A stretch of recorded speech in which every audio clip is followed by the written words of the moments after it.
بسم الله. يلا النهارده هنبتدي احلى جلاش من ايد حفيدتي روفان الاموره.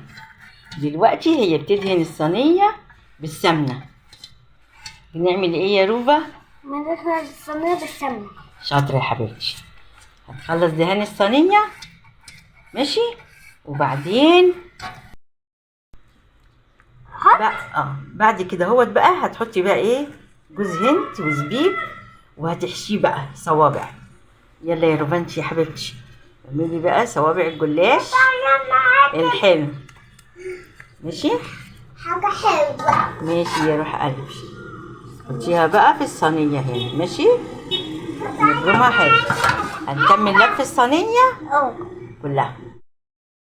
يلا قول يلا. بص يا صاحبي، انا هحط شوية جوز هند. جوز هند وشوية زبيب.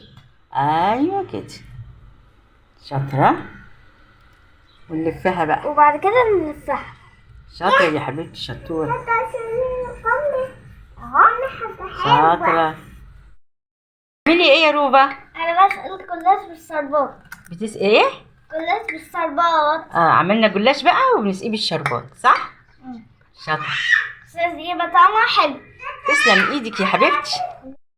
بص يا صاحبي، انا عملت انا وتيتا، راح عجب مامتي قوي وعجب كل الناس. احلى جلاش. احلى جلاش عملوه في رمضان. كل سنه وانتم طيبين. باي يا اصحابي، باي.